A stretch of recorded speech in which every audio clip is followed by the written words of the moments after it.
I'll now call this meeting to order and ask everyone to rise for the pledge to the flag. I pledge allegiance to the flag of the United States of America and to the republic for which it stands, one nation, under God, indivisible, with liberty and justice for all.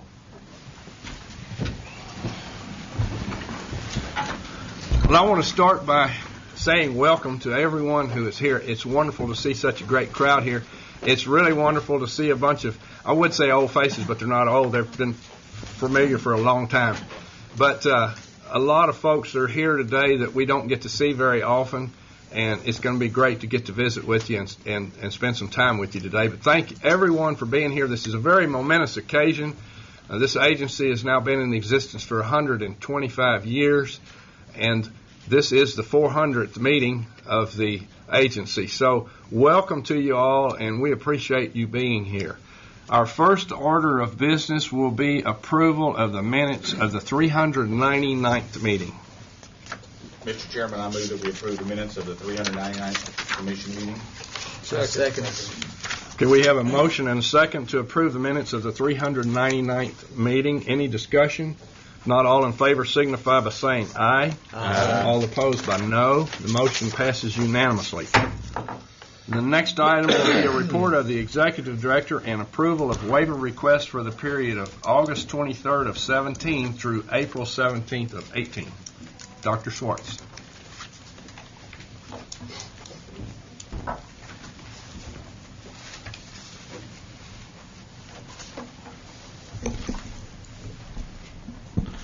Good afternoon, Commissioners.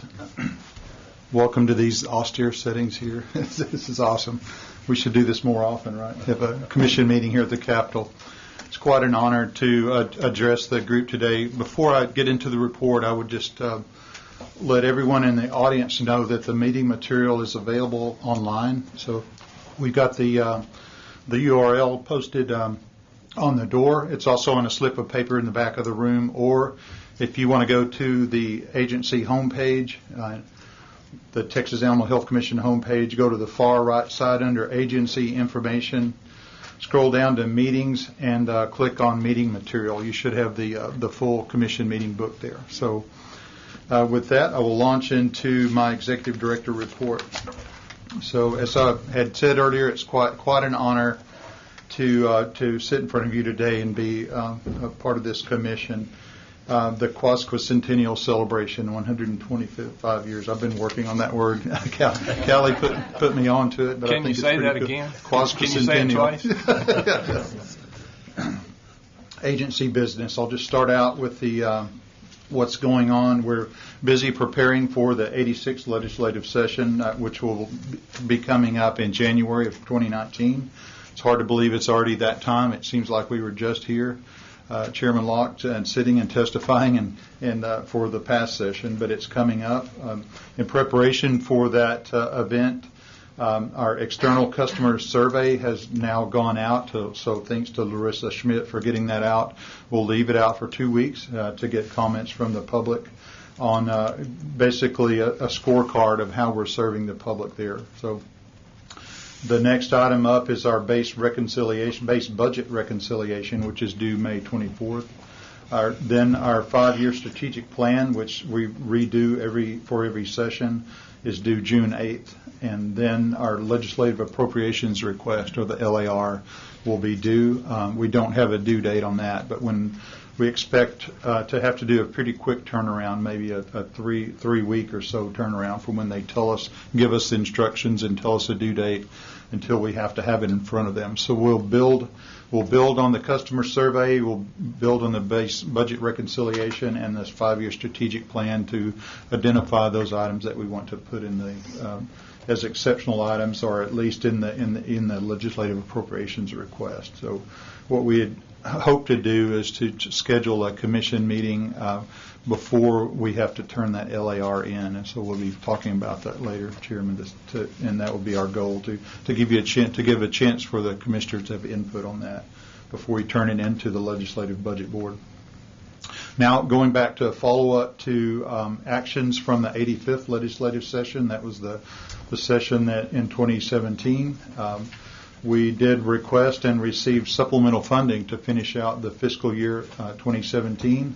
We had incurred considerable expenses traveling staff to the Panhandle to do TB testing, and also to the Valley, or South Texas at least, to do fever tick work. And so we were about to run out of funds, and we asked the legislature for the $649,000 additional funds, and were graciously awarded that. So that was put to good use last summer and fall. Our exceptional item request, I won't go down the entire list, but these are the items that we'd asked for in the last session. You'll recall that the fever tick funding was approved. We actually got $7.27 million total in exceptional items, and all but $112,000 was dedicated to the cattle fever tick response. It was, as you recall, was a tight budget year, and state agencies were asked to give up 4% of their budget, and so we all took a cut across the board. But we were very, very fortunate to have industry support and to get that fever tick funding that we desperately needed to battle this current outbreak. Another item was our TAHC infrastructure. Those were rents and leases that were coming due in this biennium of 18 and 19. We had 6 of our 10 lease spaces were coming up for renewal, and the Facilities Commission cautioned us that the cost per foot was going to go up on all of them, or almost all of them. So we requested about $250,000 for anticipated increase over the biennium in the lease cost. We did receive $100,000, so there was a considerable shortfall in that request. So to address that shortfall, we've considered and are carrying out some efficiencies by reorganizing regions. And let's see if I can get to this map. There's a map in your book there that I want to get to. So it is on page 18 of the material that you have there, and I wanted to show you that. So we've considered consolidation of some region offices, and I'll give you a minute to get that map in front of you there. So it's page 18 again of your material. So what we're considering doing, or have decided to do, is actually combine THC region offices 2 and 7. So that's our Hempstead office and our Rockdale office will be combined. And so the lease on the Hempstead office runs out at the end of June, and so we've already made plans to transfer counties over and personnel over. So I'd made an obligation or a commitment to agency employees that we were going to try to do this without losing any of our employees, to try to make sure they were at a place to work for us still. And so we are looking at the positions that will be needed in those combined offices, and to get those jobs posted, and to give first choice, or a advantage, I guess, to those personnel who are already employed with us, and so they would have a chance to go to work for us just in a different location, if that's the case. So we're trying our best to take care of those people who would be affected by this combination. The region director in Hempstead is actually Dr. Mark Mahawkey, and we'll hear later today that he's retiring. I hate to see him go, but it does open up that position so that we don't have to look at a relocation of that region director. We are also looking at a combination of regions 3 and 6. That's our current Lampasas office and the Fort Worth office. And so we're reorganizing that. We make these decisions based on where the workload is and where the livestock marketing patterns are, and so that we could put our personnel as close to the anticipated work as possible, and be efficient. So we hope to realize over the coming years that some cost savings, and so that we can recoup some of that loss, and we don't have to take it out of salaries, or there's just nowhere else to take it out of. The budget's so tight. So we hope to recoup the loss for those leases in that manner. In the middle of all this, our lease on the central office in Austin was up for renewal as well in January, and Larissa has worked diligently to negotiate with the landlord and all. I'm happy to announce that we will be staying there another 6 years, and I'm pleased that we don't have to move that central office. I mean, it's 13,000 feet, and a lot of headache to move an office of that size and complexity. She did negotiate some improvements to the building, some new flooring to remodel the bathrooms and get our power system up to speed where we're able to run all the equipment that we need to. So we're fortunate in that regard. There was quite a considerable increase in cost, though, and we were anticipating that. We were paying a very low $8 per square foot per year, which is really low for Austin, but it's going up to $20 per square foot. So it's almost 2.5 times. Well, it's 2.5 times of what it was. We were anticipating it might go as high as $24, $25 per square foot. So that will take a chunk of our budget to pay for that lease, but I feel blessed that we don't have to move the office at this time. So again, we'll have that for 6 years. Okay, moving on to other items from the last legislative session. You'll recall there was a state hiring freeze from January 31st through the end of August. At the end of August, we had 164 full-time employees.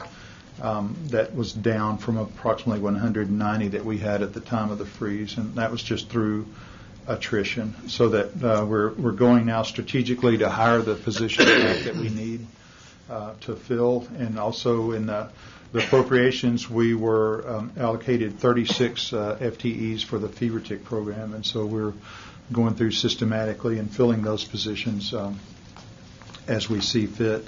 We're currently standing at 194 employees. We're authorized up to 220 employees, and so we have room to grow into that. I think we have somewhere in the neighborhood of 11 jobs posted right now. So when those are filled, it will take us up to around 205 employees. And again, we lose some through retirements and other attrition along the way, but at least we have the budget and we have the positions where we need to work. Moving on, just briefly, emergency management. I won't go into that. Dr. Lansford will give you a report on that and other activities. Switching to disease considerations, fever ticks. We will have a panel discussion later in the meeting today, but I just wanted to mention two resolutions that were passed at the U.S. Animal Health Association meeting. One of those through the Parasitic Diseases Committee, and that's co-chaired by Dr. Lansford and Dr. Hillman sat in and advised us on writing these resolutions, and so we had his expertise in writing these two resolutions, but they're significant. And number 24 urges USDA to work with Mexico on the fever tick problem along the border, because we feel like if we can address fever ticks on the border, that'll be less pressure for them to get spread into the U.S. And so that was the purpose of that resolution. And the second one, the number 25, was dealing with research, and that was asking for resources dedicated toward applied research for fever tick work. And I'll give you more details on those later. But those resolutions turned out to be the basis of the wording in the 2018 omnibus bill that Congress passed to fund USDA and to fund Agriculture Research Service. And so we feel gracious that we were able to help bring that together with the industry, for the industry to carry it forward to elected officials. And so I just mentioned those now as opposed to later during that panel discussion. Let me move now to trichomoniasis. Our annual working group meeting was held in March of this year. We pushed it up a little bit earlier than normal so that we could be prepared for this meeting in case there were rules to be proposed to you. Going back to our 2017 meeting, there was discussion about the role that female cattle play in the transmission of trichomoniasis between herds. And this is a topic that's come up at the Trich Working Group meeting every year since it was founded in 2009. And so the group felt strongly that it might be time to take action. So a subcommittee was formed. They drew up some recommendations, and which were endorsed by the full Trich Working Group. And basically, those recommendations were that we restrict female cattle in affected herds as long as the bulls are under quarantine. And we realize that that's not long enough for a cow or for a female to clear the trich infection, but at least it's something to get the producers' attention to help bring that educational message home that they do need to pay attention to female cattle and their ability to spread the disease between herds. So I felt like that was a quantum leap, or a far enough leap from our normal program of just restricting the bulls that we should ask the industry for input. And so we put together a white paper and circulated it with that concept of restricting the females out to the industry groups and our partners. And overall, the response back was in support of us taking action on females. There was some opposition, however, and so when we held our March 20th working group meeting, we had quite a lengthy discussion on this topic, and there were ideas and suggestions made moving in both directions to add those requirements but also to not. And so in the end, the group is recommending that we work on education primarily in the coming year rather than pass additional rules that would restrict females, but that educational effort be focused on the role of female cattle. And the Livestock Marketing Association agreed to help get out that material by posting it in their member markets so that buyers could be aware of what they might be buying. So we also received some recommendations from the Bovine Practice Committee of TVMA. So our Trich Working Group and the Animal Health Commission will take those recommendations for best herd practices and for testing and management of bulls and incorporate that into our educational material as well. So you will be considering later today a proposal that was supported by the Trich Working Group, and that's to make a relatively minor modification to our entry requirements. And so last year, the Commissioner, you approved entry requirements that would allow untested bulls to move from out of state to Texas livestock markets, but they had to have a health certificate, had to come on a permit, and have official ID. Inadvertently, that created a hardship for ranchers who wanted to move a bull from a premise, from their herd, from their ranch across the state line to a market. That would have meant they had to get a CBI and an ear tag and a permit and all, and it was quite a bit of we felt like probably more than needed to be required. And so this change that you'll be considering today would allow a bull to come from a herd of origin on an owner shipper statement to a specifically approved livestock market. And from there, we handle it just like a Texas bull, an untested Texas bull that shows up. So it could be permitted for testing or sent to slaughter or sent for feeding for slaughter. So that's in front of you today.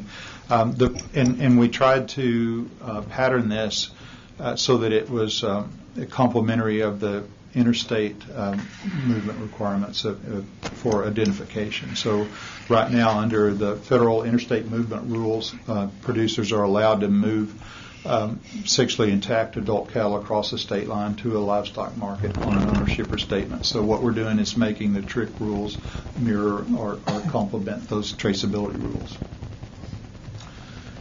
Moving on to the national issues, I'll bring up traceability. And in 2017, USDA hosted 9 listening sessions around the country, and part of what was driving this is the federal interstate movement requirements. The traceability rules were passed in 2013, and they were laid out to be in 2 phases. One was to address adult breeding cattle and bulls and dairy cattle of any age moving across the state line.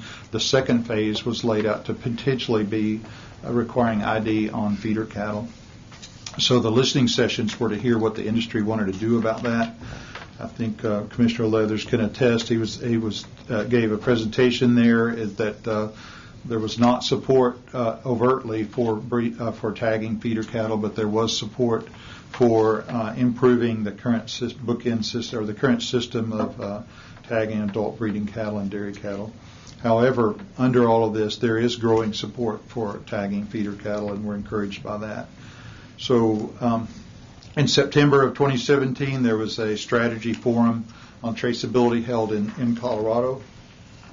At that forum, we heard the 14 recommendations presented by a working group that had consolidated the outcome of those 9 listening sessions, and those recommendations are now published online, and you can see that URL in my report if any of you want to go online and take a look at those 14 recommendations.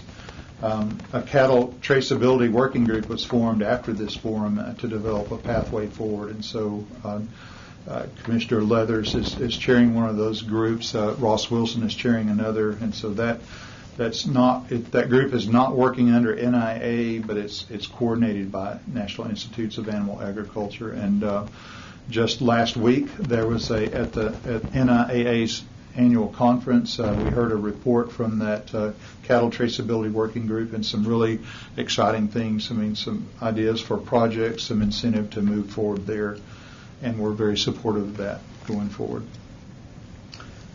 My last disease topic is brucellosis and bovine tuberculosis. You'll recall likely that a federal rule was proposed in 2015 that would combine these 2 diseases, brucellosis and TB, into the same rule. That did not make sense to us as state veterinarians and industry members, and there was a lot of pushback on that proposal. So USDA basically just parked that rule. But Texas and other states received the benefit of a federal order that was written that suspended the normal TB requirements so we would have lost our TB-free status as a state due to the TB-affected herds in the dairy. But the federal order that was written in 2010 kept us from doing that, or allowed us to not lose our status. So moving forward, the National Assembly, or our counterparts, the other state vets, have an opportunity to provide input to USDA on how that rule looks. And I'm chairing the TB rule working group, and there's Jim from Wyoming is chairing the brucellosis part of that group. But we met with Jack Shear last week and shared our thoughts, and it sounds like they may actually consider what we're proposing to them. And from the TB standpoint, what we'd like to do is carry those exemptions forward into the federal rule that are currently in that federal order. And so we're going to recommend that and some other relatively minor changes to the CFR, but we also to recommend to keep those 2 rules separate. So we'll keep you posted on that. We hope to have our input finished to USDA within the next month or so, and we'll see what they do with it. That concludes the disease portion of my report. Looking forward, I'm happy to announce that we've been able to fill the Assistant Executive Director for Animal Health Programs position. As you know, Dr. T.R. Lansford has quite ably done that duty for about 5 years now, but about the last 2.5 plus years, he's also been the Region 8 Director. And so fortunately, he's not leaving us. He's just going to focus on being the Region 8 Director, just the Region 8 Director. It's a very busy region. It happens to be where a large part of our fever tick activity is, and so he will have a very busy region.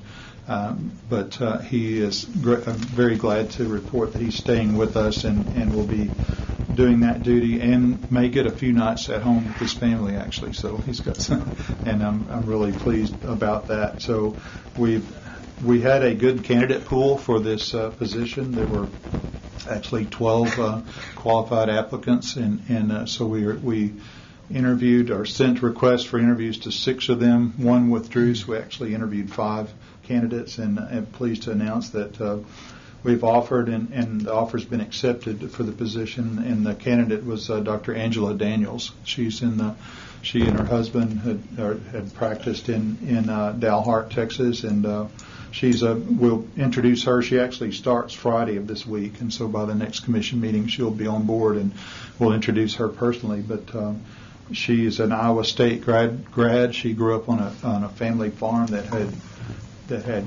cattle and dairy animals and grew soybeans. And then she, in her practice years, she worked for Seaboard Farms, for a commercial swine operation for 3 years. So she's got that background.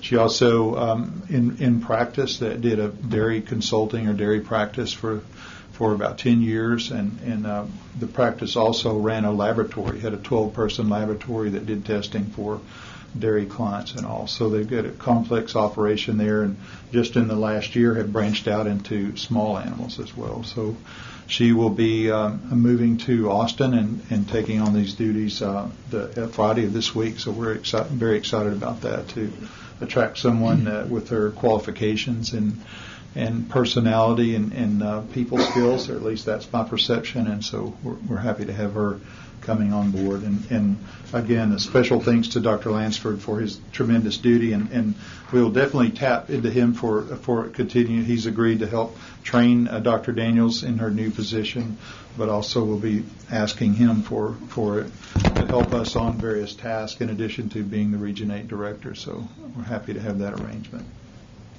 So before you have a list of the out of office activities and the waiver report. I would welcome any questions on either one of those if you have them. I think in the waiver report it says 13 waivers were requested. There's actually 14 when I counted them. We added one last minute and it didn't make it into the count, but that seems like a lot, 13 waivers, but this is going back all the way to August of 22nd, and most of these waivers pertain to missing a brucellosis test deadline by a few days, or a situation where there was a hardship and they needed to get the animal into the state and then do the isolation and testing. And so I make these decisions based on, is there any risk to our domestic population? Is it going to cost the agency significant resources? And is this just a convenience thing, or is there a real need to waive this rule? So I basically apply those three criteria to those requests, and so was able to grant 13 of the 14 requests. There are a few more that die on the vine that don't ever make it because they know I won't approve them, but the region directors head those back. But otherwise, so we've got a good process in place, I believe, where I've asked that the region director be involved in these requests, and that they consult with their supporting epidemiologist, and then they bring their recommendations to me rather than just me looking at it from my chair. And that gives a little more insight to what's going on, and I feel like maybe I won't be pulled into something and making a decision I shouldn't have otherwise without proper counsel. So I think that system is working well. So with that concludes my report, Chairman and Commissioners, and I'm happy to take questions if there are any. Anyone have any questions of Dr. Schwartz? Well, Mr. Chairman, I move that we approve the actions of the Executive Director for the period from 8/22/2017 through 4/17/2018. Second. All right, we have a motion and a second to accept Dr. Schwartz's report. Any further discussion? All in favor signify by saying aye. Aye. Opposed by no. Motion passes unanimously. Thank you very much, Dr. Schwartz. Next on our agenda will be a presentation of epidemiology and animal disease traceability activities. Dr. Susan Rolo. Good afternoon, Chairman and Commissioners. Thank you for allowing me to present an update of some of our program disease issues for the latest quarter. I would like to direct you to page 31, where I'm going to address the TB situation in the Panhandle. We currently have conducted the 10th removal test. We're presently in the middle of doing the 10th removal test on this complex in Palmer and Lamb County. Based on probability modeling from USDA Centers for Epidemiology and Animal Health, if there are no positives disclosed, then this will be the last removal test that says that we have met a 95% confidence that there is freedom from disease in these herds. This will be followed by a 6-month verification test and an annual assurance test for 5 years. And this is assuming we have no positives. So we're keeping our fingers crossed on that one. Next, on page 32, the cattle fever tick trace outs. I would like to have you look at that table. Since November of 2016, THC regions as well as USDA staff have handled more than 910 traces, and we only have 39 of those traces pending, so we've completed 96% of those.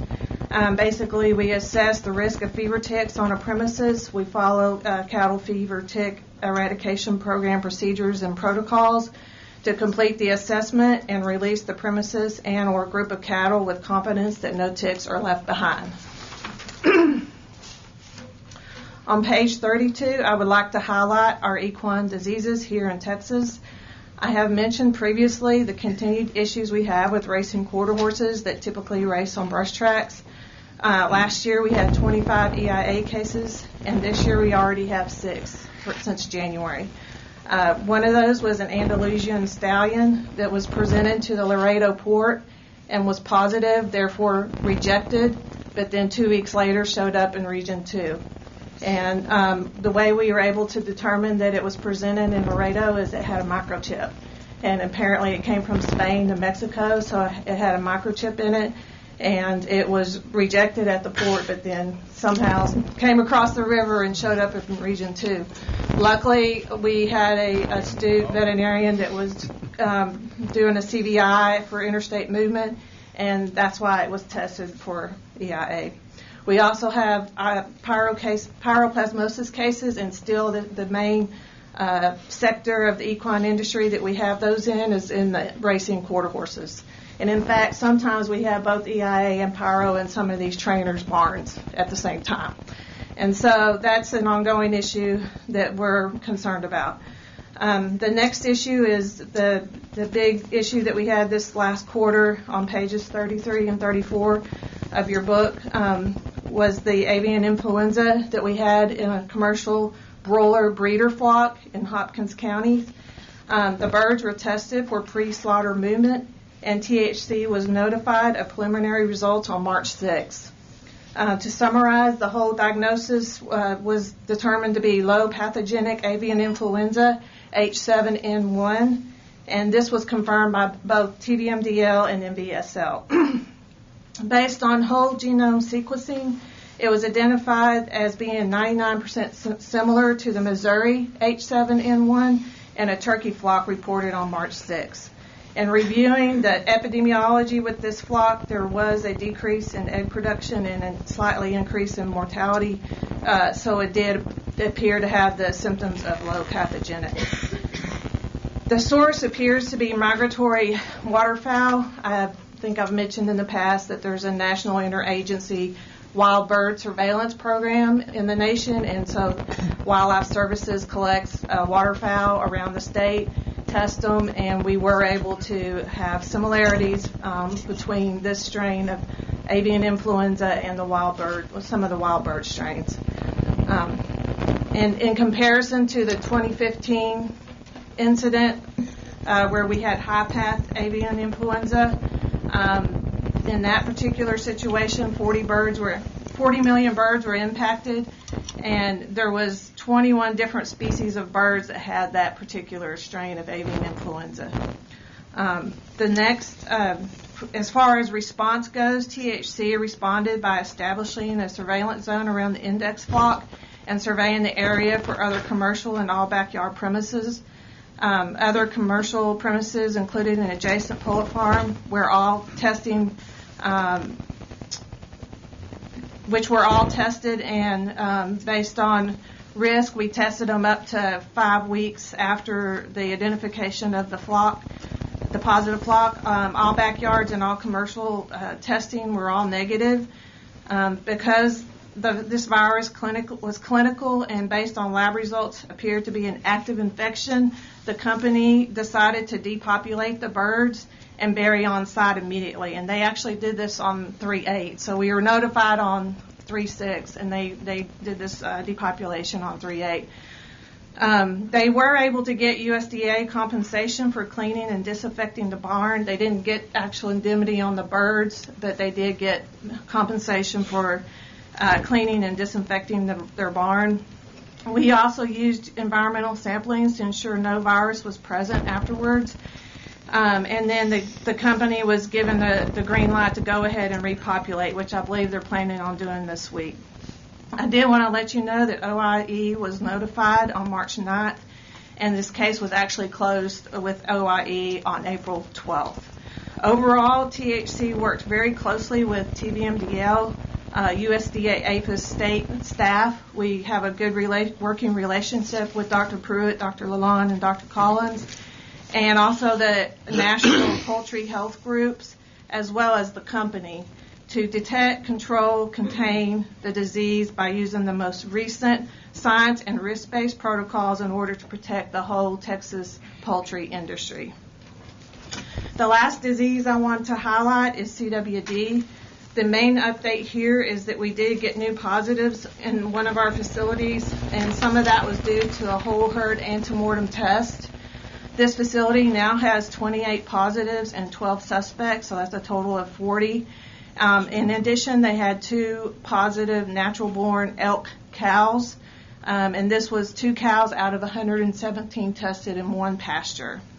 Of the 40 white-tailed deer that are positive, 31 were from the breeder and grow pens, and 9 were from hunter-harvested samples from a total of 4 different pastures.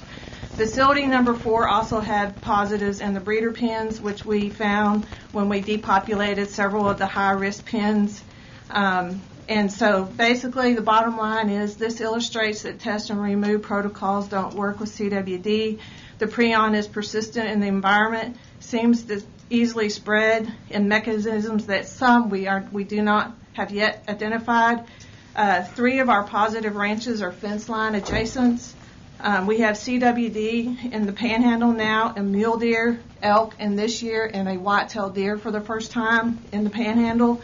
And despite all of this, we still struggle to contain the disease within breeder facilities using herd plans and management, and by placing effective movement restrictions and establishing containment and surveillance zones around the positives.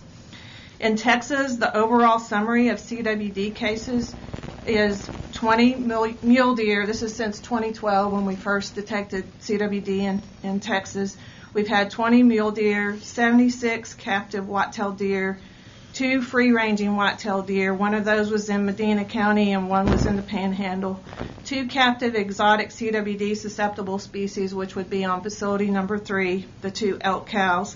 1 free-ranging elk in the Panhandle, and overall that's 101 total positives.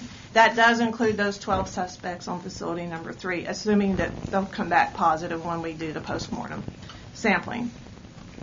The last update to include on this topic is the exotic testing for the state. I wish Commissioner Oates was here today because we did get a total of 289 samples on our exotics, and there's a map on page 35 of your book that shows you the distribution of those samples across the state.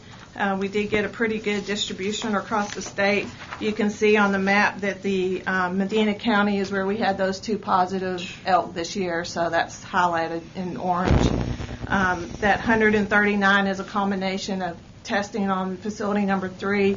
Also, a few were tested on one of the release sites of facility number 5, and then some of those went to the check station in that surveillance zone.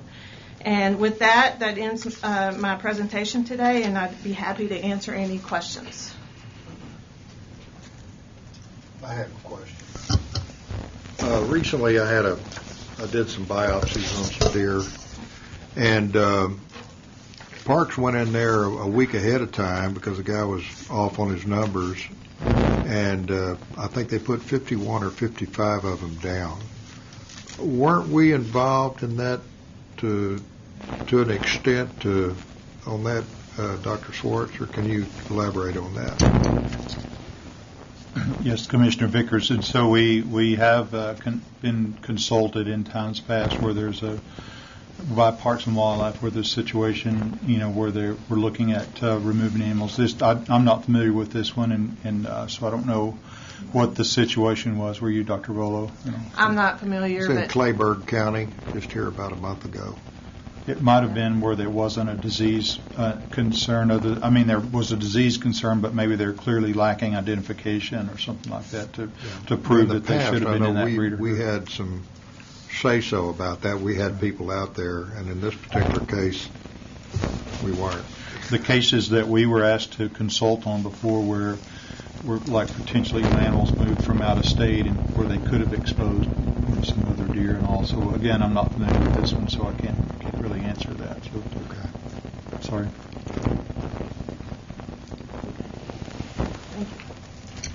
Thank you very much, Dr. Rollo. Our next item on the agenda will be a presentation of field animal health program activities. Dr. T.R. Lansford.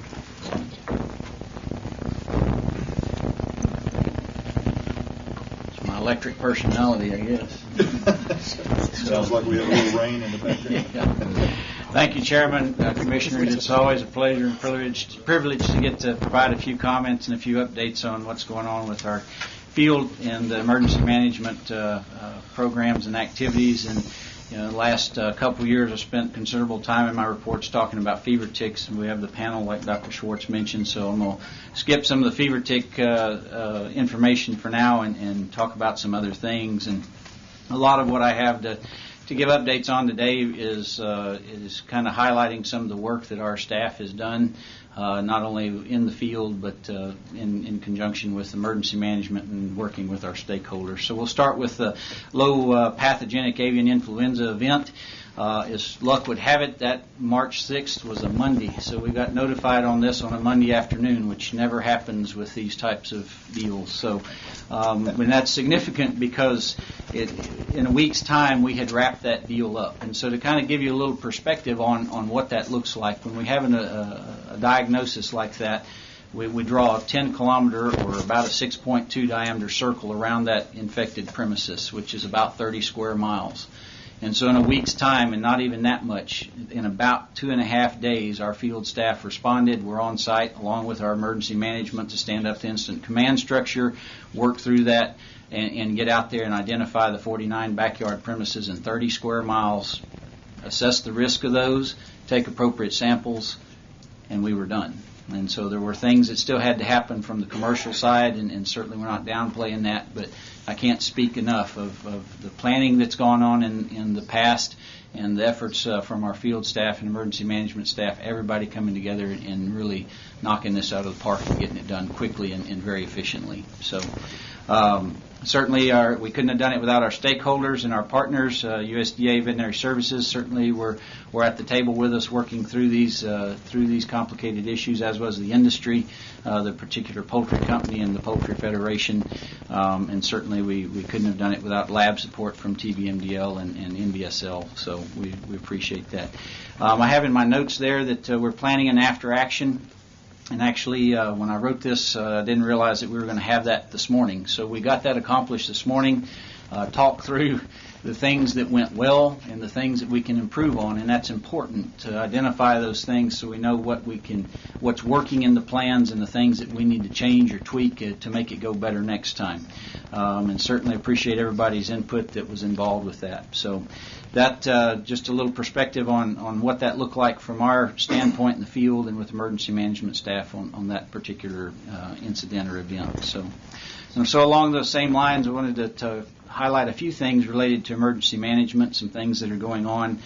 Jeff Turner, the Director of Emergency Management, does an excellent job of keeping the agency on the forefront of even national response activities. And one of the things that he's been planning or worked on the planning of is a multi-state foot and mouth disease exercise. We call it the ARMOR exercise. It's the Agriculture Response Management Resource Exercise. And this has been in development for about 2+ years and involves multiple states. And some of these states are going to play this exercise from having a 3-day functional exercise with volunteer premises to actually go out and do investigations on and work through movements to simulate movements and everything else.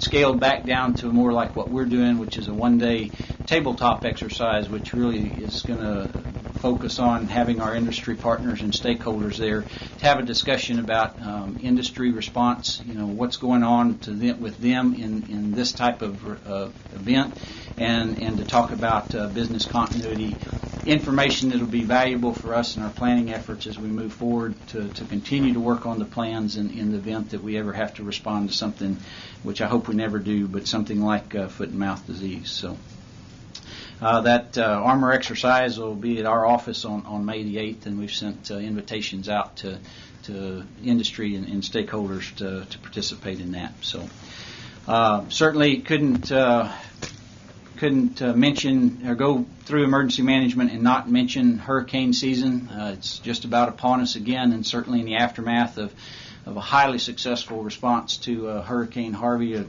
catastrophic event. We are in the process of putting the final touches on the after-action report on that, and again, it's an opportunity for us to critically evaluate what went well, where we need to improve, and incorporate that into our planning activities.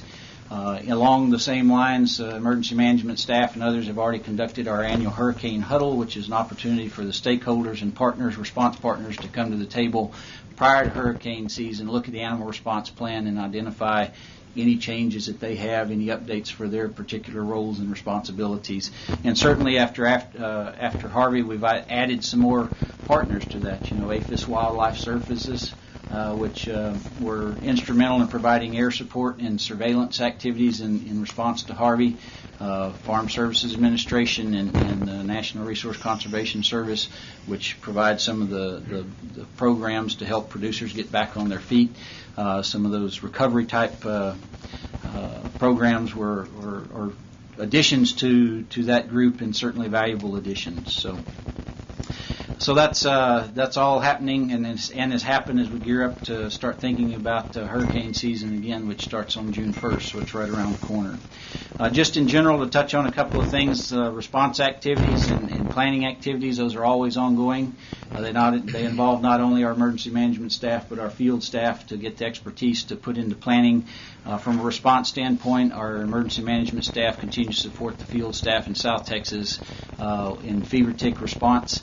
Certainly they have the unenviable and often unpleasant task of coordinating conference calls and making sure that everybody is on those conference calls and that they run the way they need to run, and the information is shared that needs to be shared, and certainly appreciate all of their support in doing that, and that includes Dr. Lalonde from the USDA Veterinary Services side, who helps with that as well. So we appreciate that.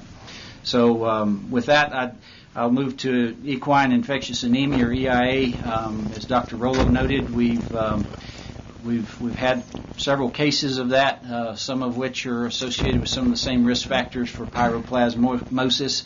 And I just wanted to highlight these because these are complicated cases in many instances. She referenced the horse that was rejected and came in anyway, and the investigation that ensued, and I know that's kept Region 2 very much so engaged in dealing with that situation, not only with us within the agency, but also having to deal with some other states, and in that case, with USDA import-export and compliance folks as they work through the investigation on that horse. And there's some others in South Texas right now that share some similar circumstances that involve a lot of people, not just our staff. So I wanted to highlight that that's not always as simple as maybe as it sounds, so we appreciate all that work. Dr. Schwartz kind of covered everything I was going to touch on regarding bovine trichomoniasis, so that's fine. I'm glad that we had the opportunity to do some more outreach and to work more closely with Livestock Marketing Association and sale barns or markets to help get that word out about the impact that the females have in that disease process and can move forward there. So I kind of fibbed a little bit. I am going to touch on just a little bit of fever tick stuff. I just can't leave it alone. The purchasing process continues, and Ms. Schmidt has some things there to talk about. But certainly from a staffing standpoint, posting and hiring process is ongoing for those positions. Not only along the river and in Willacy counties, but also in Live Oak County. We're pretty staffed up in Region 5 to deal with that, and certainly it takes a lot of time and effort and to keep that staff going, to have the training that's needed to keep the new people and get them up to speed quickly so that they are very effective in that eradication process. The last thing I'll touch on is just some comments related to field staff. There's been a lot of changes and additions in the last year as we kind of continue to grow our agency, primarily related to due to fever tick response. But certainly I wanted to personally say that it's been an honor to be able to, and is an honor to continue to work with truly the best animal health organization in the nation, the staff and the agency. And I wanted to thank all of you and the field staff for your support in my position here as assistant executive director for nearly 5 years, and certainly thank Dr. Schwartz and the rest of the executive team for allowing me to be able to transition out of that and go to Region 8 and spend some more time with my family. So it's been an honor to serve in this capacity, and we certainly welcome Dr. Daniels and think she's going to bring some good perspective to the position, and I know that she'll be warmly received and find some great mentors within our group. So with that, I'll quit and take any questions. Any questions for Dr. Lancer? Well, I'll just add that we're going to miss you, but at least we still get to keep you. Yes, sir. We're just happy you're not leaving us completely. Appreciate it. Thank you. It's been great having you in this capacity. Thank you. We're glad you're staying around. You bet. Thank you very much, Thanks. Dr. Lancer. Next, we'll move on to a fever tick update. We're going to impanel a panel.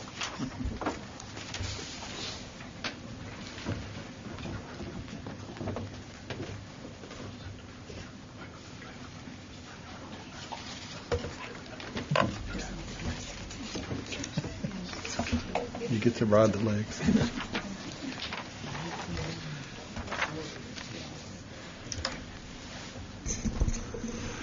So good afternoon again. We've asked Dr. Hallie Hazel to join this panel. As most of you know, or if all of you know her, as the Assistant Director for the Cattle Fever Tick Eradication Program. So thank you, Dr. Hazel, for joining us. Thank you for the invitation. Thank you. So we will just go down, instead of standing up and giving individual reports, we thought we'd take advantage of this venue and just do a panel. And so we'll share some information and we'll welcome questions from you as we go along. So if you want to go to page 46 in your material, this is part of what we will be talking about. So I get to start off, and I'm hogging the good news. It's so rare that we have good news with the fever tick program, and we have a number of items to share today. The first bit of good news is the fever tick funding. I'd alluded to some funding, some $5 million earlier that was in the omnibus spending bill this year, and that funding was directed to USDA.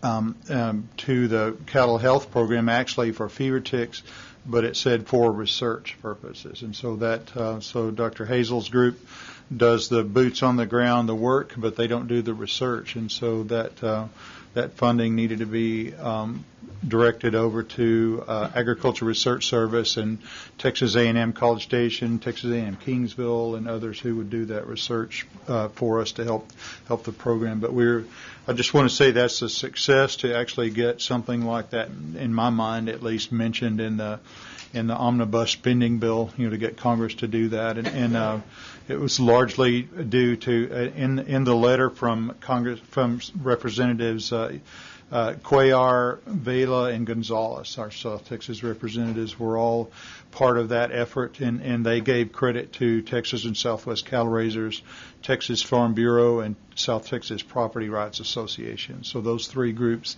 knocked on doors in D.C. and took that message to them that we needed some help with fever tick funding and research, and we're very, very glad that they came through in that manner.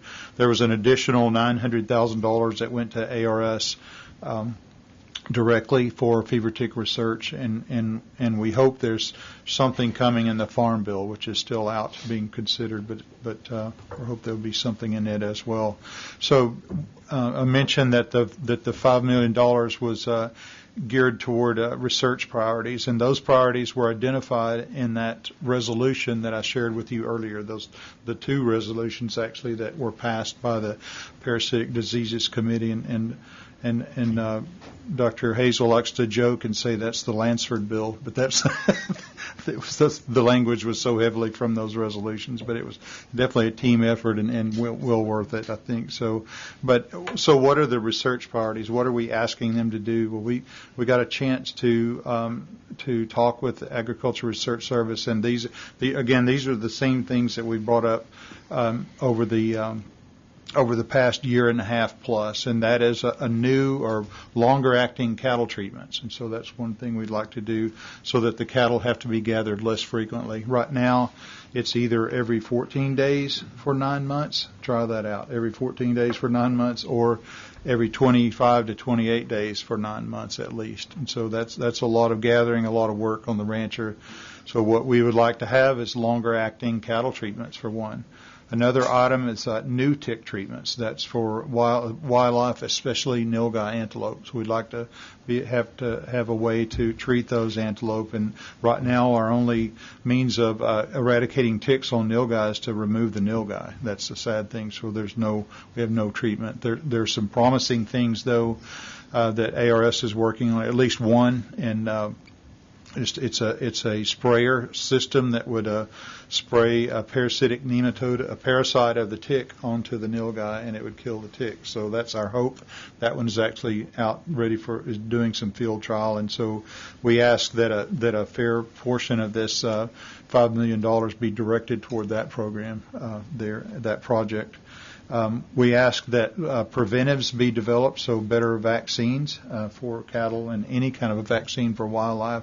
So we ask for those items, and there is a promising cattle vaccine candidate that, at least in Cuba, they're claiming 96% efficacy, 96% against the microplus tick, and that's the one that our current vaccine is only about 30% effective against. And so there's a lot of negotiations that have to happen with the foreign entity like that, and so Texas A&M has gotten involved and has gotten permission to work with Cuba and get the intellectual property here. It's called a P0 vaccine, and it's actually builds antibodies against the mitochondria in the tick, so that's pretty cool, I think. but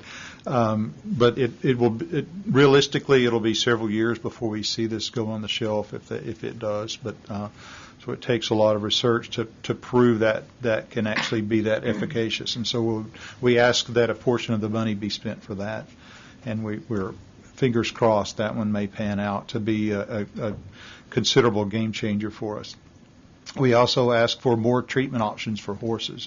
Currently there are a lot of horses on 14-day pass. The only treatment we've got that's effective is Coral spray, and that's an organophosphate. The horse owners aren't particularly fond of it. We've had some issues with some parties not wanting to have their horses treated, and it takes a huge drain on our time on personnel, state and federal personnel, to be out there treating those horses every 14 days so they don't become a carrier of the fever tick. So we'd like to have more options there, and we also would like to, the last thing on the prioritization was to work with Mexico, as I mentioned earlier, to try to reduce that pressure that's coming from stray cattle and ticks on wildlife along the border there. So we'd like to focus an effort on that, and we ask for a portion of the money be set aside for that, and that's what will happen. So we're excited about that funding and those opportunities.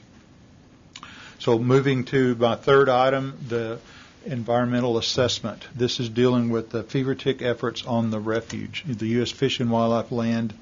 That is a wildlife refuge, and so there's white-tailed deer and nilgai antelope on the refuge that are carrying ticks. They've been as high as 80% of them infested at times, and so there's a lot of ticks being perpetuated there. And we had, like I mentioned earlier, no way to deal with ticks on nilgai, and limited options for ticks on white-tailed deer. We can only feed ivermectin corn 6 months out of the year when it's not hunting season. So what we had been asking for over 2 years was permission to graze cattle on the refuge as a way of picking up ticks. It's to reduce the tick population by having the ticks get on the cattle that are on systematic treatment and could be killed. That together with feeding ivermectin medicated corn. And so that took a whole environmental assessment, a huge study, went out for public comment, and we were pleased to report that in mid-February there was a finding of no significant impact or a FONSI on that activity. And so that gave us the green light to start the work. All of the battle for the last 2.5 years has been to get permission to do this. Now we have it. And so Dr. Lansford and Dr. Pike, Chelsea Pike, our field veterinarian, is our lead for the deer feeding operation on the refuge, and we have deer feeders out now feeding deer on the refuge and being maintained with the game cameras on there to monitor what's happening. And Dr. Lansford is working with the refuge manager through the complex process of we've actually got to build fence and supply the cattle and feed and water them and take care of them to graze parts of the refuge and so that we can harvest ticks that way. So it's quite an elaborate process, but it's progressing. I'm pleased to report, and Dr. Lansford will share more information on that. If I didn't steal his thunder again, I'm sorry. Sorry. Let's see, just if you want to look now on that page 46 of the report there, this is our monthly fever tick situation report, but this has a good map on it. I wanted to show you where we are right now. You see the colored areas certainly along Webb, Zapata, and Starr counties, and Dr. Hazel will talk to us about that. You see the Cameron and Willacy County area, which is what I just talked about with the refuge. If you go about 130 miles northward, you see Live Oak County, where we currently have a large area under control purpose quarantine area. So the good news with Live Oak County is we've not found ticks there since May of last year. So we will continue surveillance, and we hope to, by this fall, be able to look at some of those areas and start releasing them if we could. But we'd like to go through another hunting season in that primary area where we found heavy burdens of ticks on the cattle to make sure that ticks haven't carried over into the wildlife. And I'll let Dr. Lansford share how hungry those deer are if you'd like to hit that area. So it's a very successful feeding operation. But other bits of good news, you can see Jim Wells County with no color in it. So we were able to release that controlled purpose quarantine area there after just over 2 years of work. And so we were able to release that area from fever tick quarantine. And also in Clayburgh County, there's now no color. So in February of this year, we were able to release the Clayburgh Circle, and that work had been underway for more than 3 years. So that's an intense effort to look at more than 100 properties with livestock on them for a 3-year period. A lot of heavy workload, but Dr. Miller and his staff have been successful in eradicating ticks there, and that area's been released. Moving on, I've already talked about Live Oak County. I just want to mention briefly the vaccine supply, our current BM86 vaccine that we're using now. At the current rate of use, we'll likely run out of that vaccine in about October of this year, and we've been in discussions with Zoetis on getting additional supplies. They're working on potentially getting a conditional license for that vaccine. Currently, it's an experimental use vaccine only, and so we're hoping to get that they will get that done. They're saying it could be October, November when they get the conditional license, but we've asked for a contingency plan. If they aren't able to do that, could they still make vaccine for us? And it sounds promising like they would be able to, but we hope to at least have a continuous supply of that BM86 vaccine. So that was a hard-fought battle to get that vaccine in our hands, and it has its greatest effect against the annulatus tick, the tick that's north of Laredo, primarily along the river. And we've had only a few herds to test it against there, but from what we've seen is it's extremely effective. For example, a herd that was vaccinated properly is in an area of near the river that's normally heavily exposed to fever ticks, and so this herd was under inspection. And when they inspected the herd, they found ticks on one animal, and it was a calf that had been born since the herd was vaccinated. So that tells me that the vaccine protected all of those adult cattle in that herd. So that's encouraging news for that BM86 vaccine that we have available now, and we hope to have something of similar firepower against the microplus tick, the one that's causing all these shaded areas on your map there. So I'll promise I'll save some time to go to Dr. Hazel or Lansford next, whoever wants to go. But on our monthly report, we're showing you a lot of the trace outs. If you go to page 47, that's the map that we've shown all along, and we started it in November, December of 2016 when we had all those traces out of Live Oak County. But the list at the top there, the counties with trace investigations, is shrinking. We're down to 21. The list on the bottom is growing. Those are the counties with completed trace investigations, and that's 54. So that balance is changing, but we've continued to add to this list of active investigations as we find new infested herds. And Dr. Hazel, I think, will probably talk to us about some new herds that have been discovered. Going back, to that page 46 at the bottom, you can see the bar chart there with the total infested quarantines by quarter.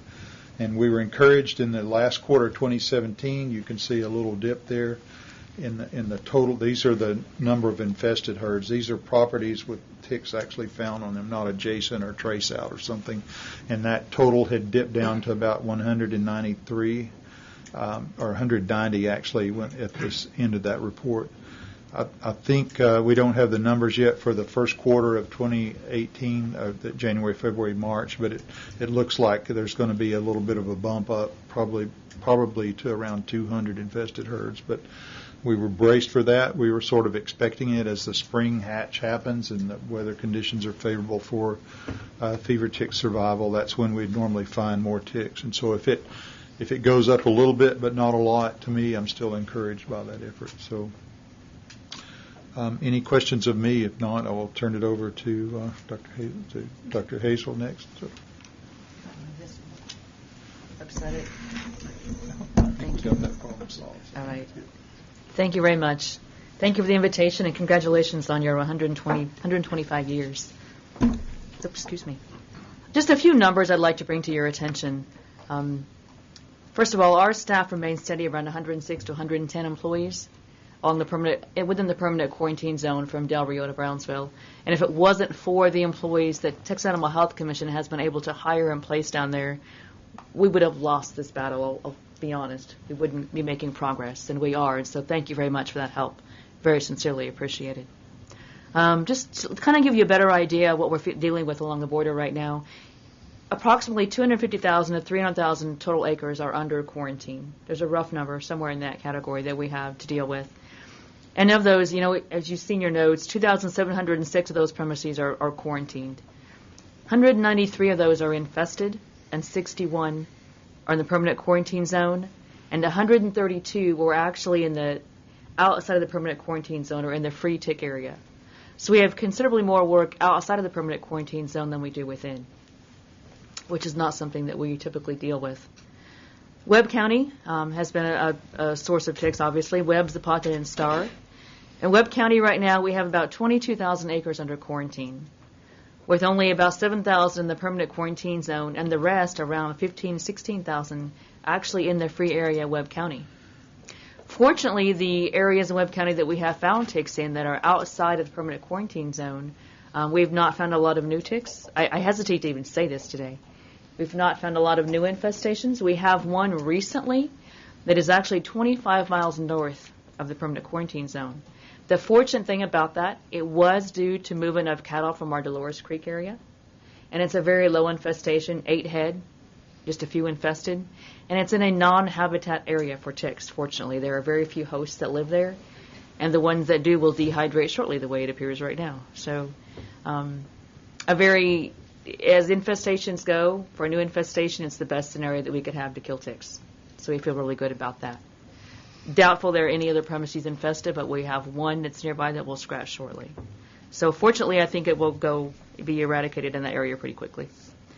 Also, Webb County, we have about 500 deer feeders out, which they're filling quickly on a regular basis, and keeping a lot of people busy. In Zapata, we have about 41,000 acres under quarantine right now.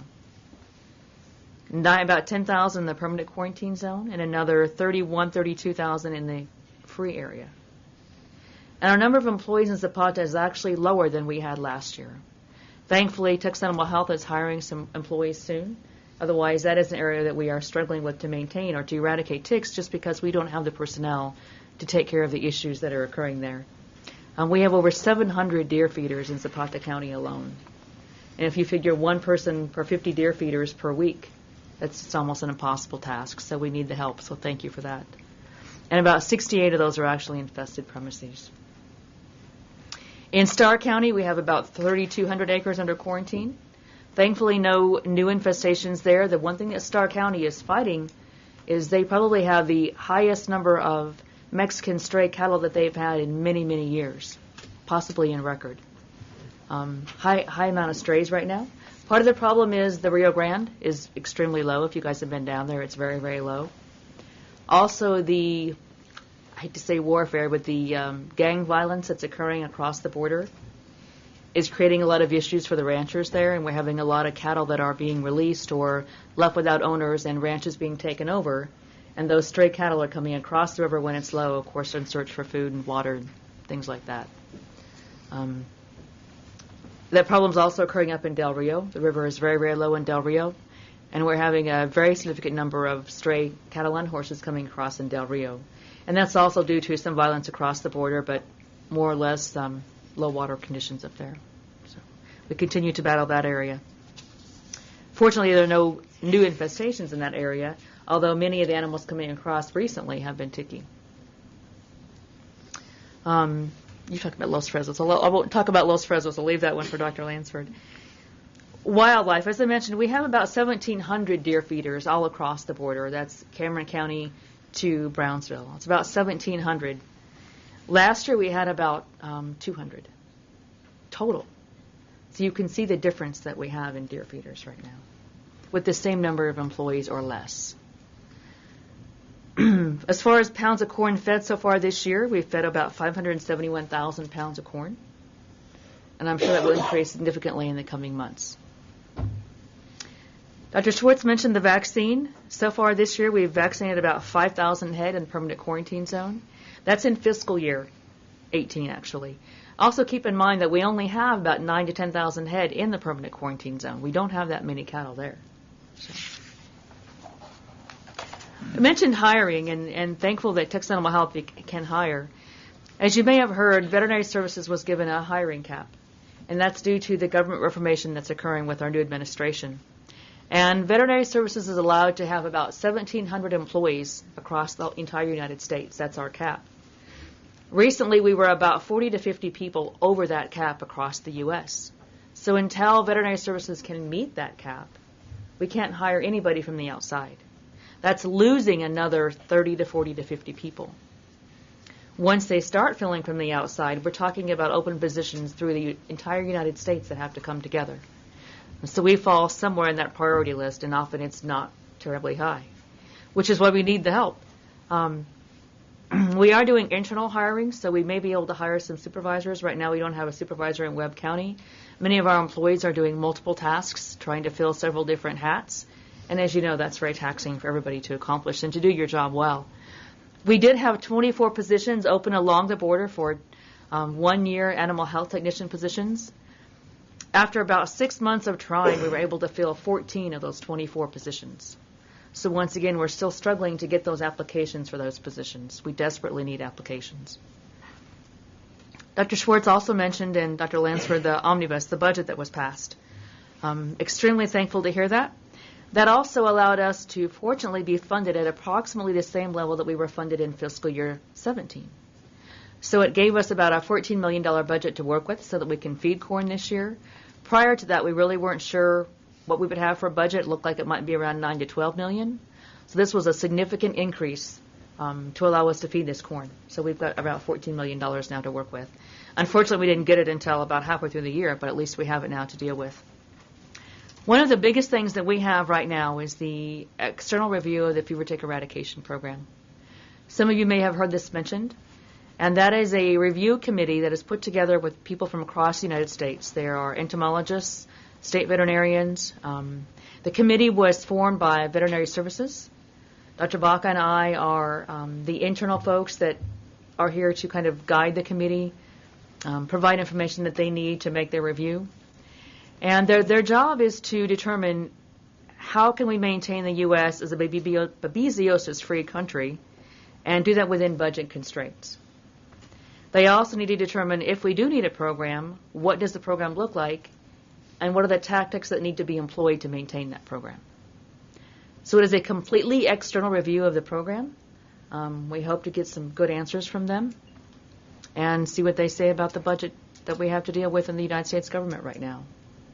They are making their first site visit in May. We have given them a list of people that we feel they should consult with. We're also providing some background information, documents, forms, presentations, history, quarantine information that they need to review. We suggest they review to make their assessment, but that is ongoing, and their first meeting will be in May. Okay, that's all I have. Thank you.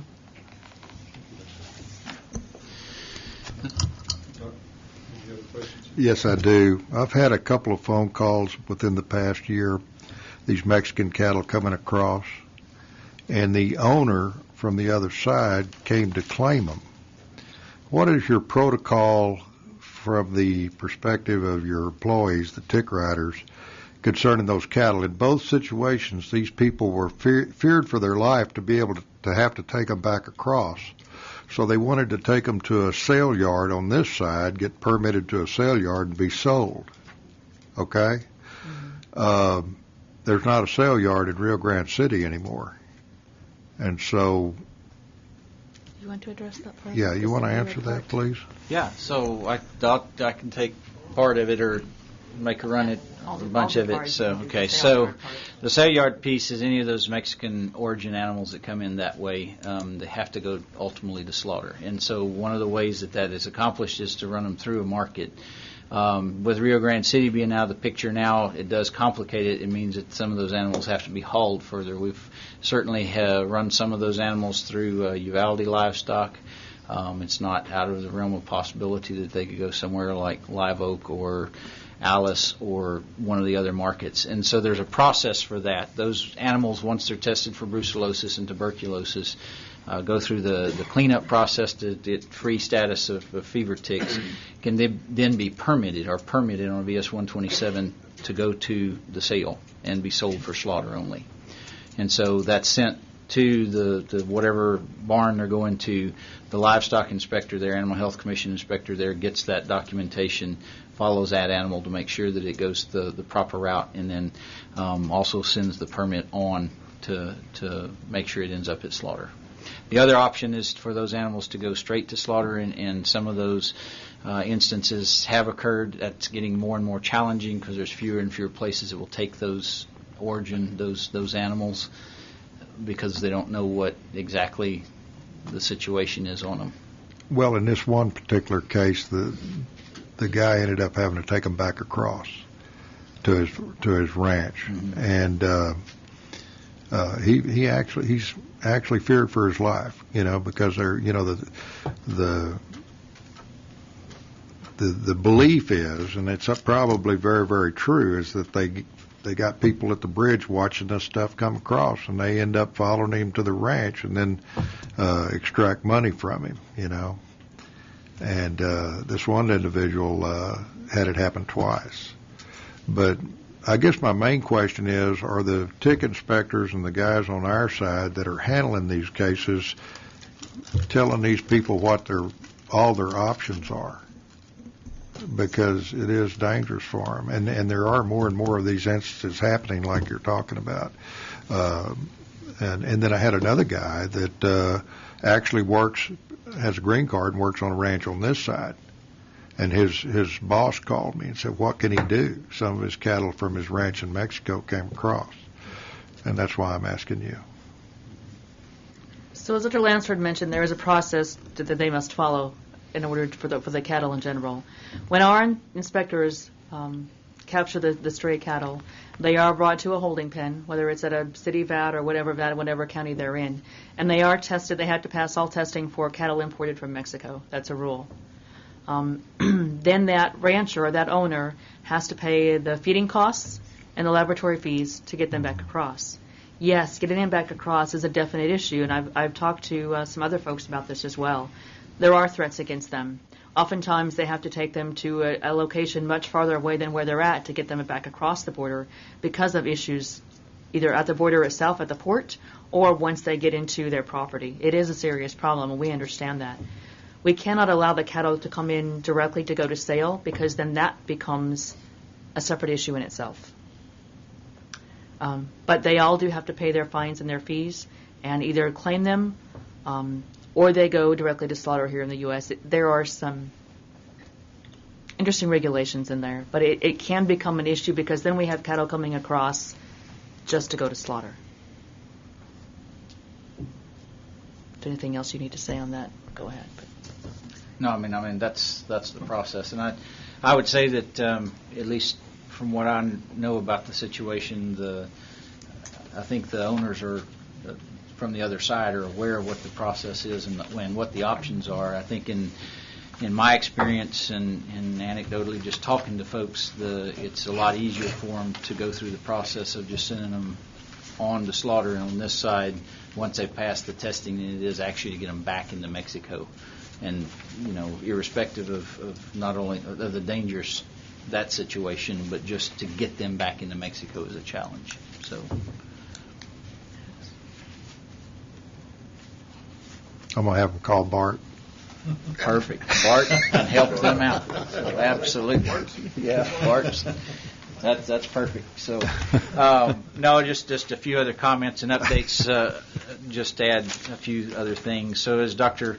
Schwartz mentioned, related to the refuge properties of U.S. Fish and Wildlife properties specifically, with that finding of no significant impact on the environmental assessment that came out back in February, there's been a lot of activity to try to implement those pieces that were identified as approaches to help eradicate fever ticks in those areas. And certainly the three big ones, as Dr. Schwartz mentioned, were the feeding of ivermectin corn, the addressing of the nilgai population, and then the cattle grazing.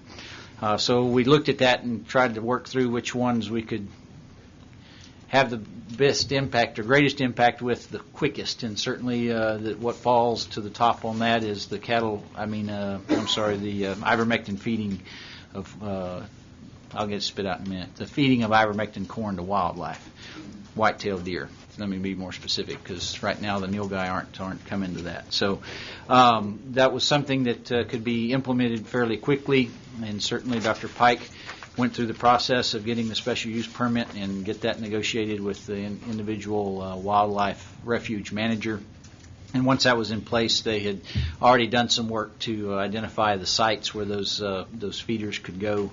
And so that all happened in February, or the finding happened in February. By the first week to second week of March, we were out putting up feeder sites and getting corn out. And so there were 108 specific sites identified on the Laguna Atascosa with another property just south of there that's closely tied.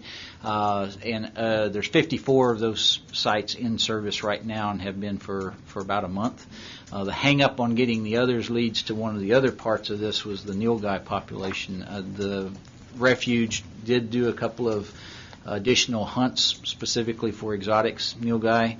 Those were the first 2 weeks of April, but they were in the area that those hunts were going on. They didn't want us up there messing around putting up feeders and interrupting the hunt piece. And so now that that's over, I was talking to Dr. Pike about that this morning, we'll be working to get in there and get those additional corn sites, feeding sites set up and in service. So that's kind of where that is. Just to give you an update on the additional hunts, there were 23 nilgai harvested, and the hunts were in units 3, 5, and 8. So that's the northern part of Laguna Atascosa, south of the Arroyo Colorado. So it's on that piece. The day that we went out there to do a site visit to start looking at the physical parts of the cattle grazing project, we counted probably somewhere between 40 and 50 nilgai. One group of them was about 30 head together. So there are plenty of nilgai in that area. So they harvested 23 of those, and 4 of those were infested over the last 2 weekends. Related to the cattle grazing, certainly that is a complex process. We've got to get some fences established, and that, of course, has to go through the bid process, and we're feverishly working on that document to get that bid proposal put out and move forward with the fencing part. And then we're also, I don't know that Dr. Schwartz specifically mentioned it, but one of the priorities for the funding that we're looking at is we have asked ARS, because they have the ability to purchase cattle, to be the ones to purchase cattle so that we can potentially do some field trials and some things like that with those cattle as well, since we're going to be managing them on those refuges. So the other piece that has to go into that is we had to do the site visit and start talking about, where do we set up pens and where do we set up water, because there's no water in these areas. So we're going to have to provide water. These are large areas, so there's going to be multiple water sites that will have to be serviced, and we'll have to work through that. From a staffing perspective, certainly there's plenty of challenges and lots of opportunities. Fortunately, we still have some spots that we can fill, some positions we can fill, and we're working on that. We're working with USDA to identify how many and where those need to be and exactly what the roles will be. So to circle back to the overall picture on the corn feeding, 1,700 feeders, that's lots of feeders. We're getting ready to put up another 100 plus in Willacy County.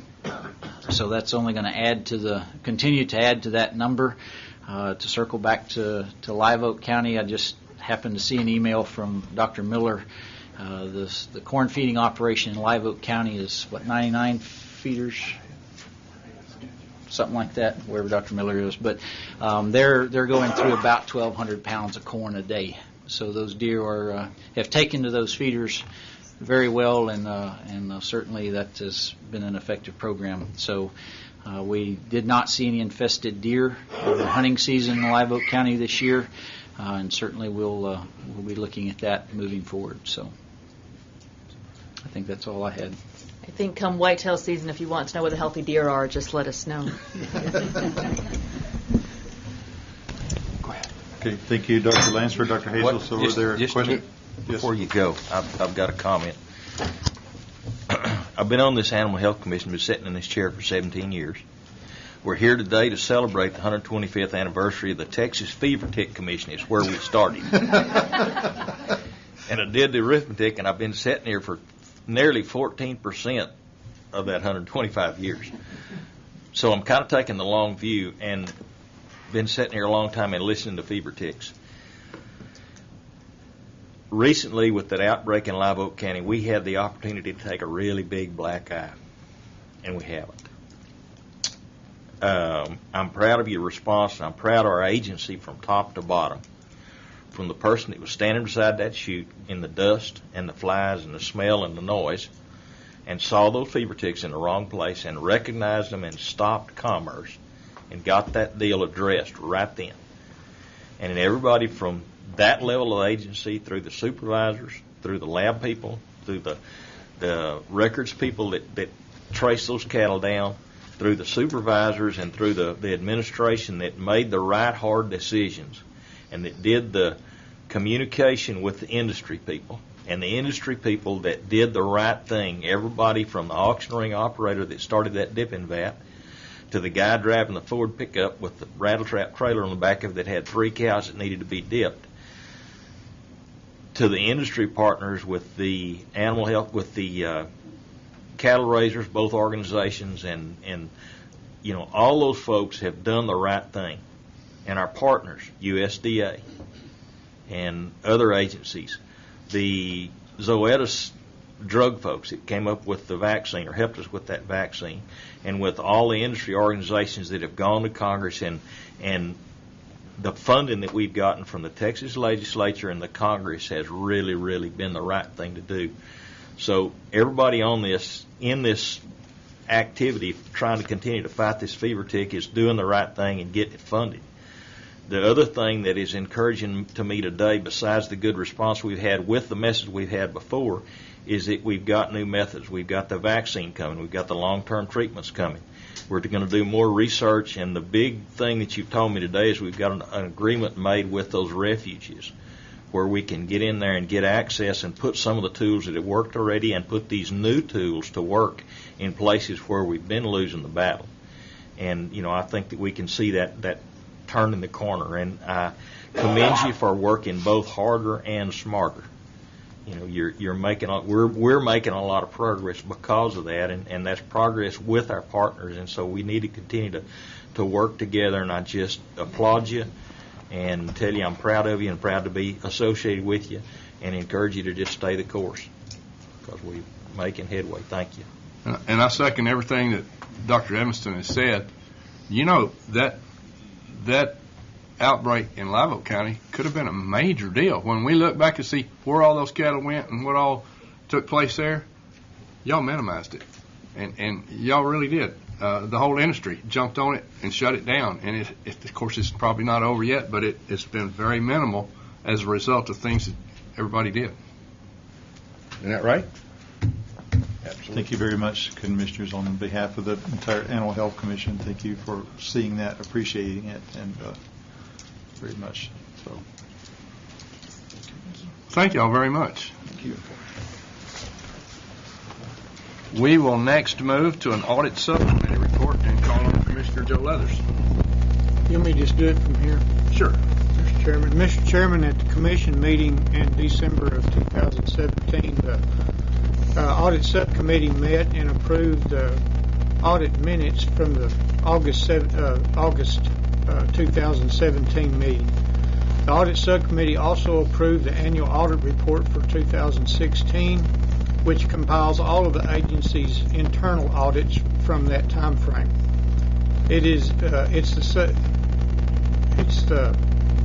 That therefore will be submitted to the state and has been every November 1st. The audit subcommittee approved the minutes and the audit reports, and we ask for approval from the commission for this report today. Mr. Chairman, I move that we approve the audit subcommittee report as discussed today. Second. We have a motion and a second to approve the audit committee report as given today. Any further discussion, or are there any questions? If not, all in favor signify by saying aye. Aye. Opposed by no, and that motion passes unanimously. Next, we will call on Mr. Stephen Luna to give us a budget status report.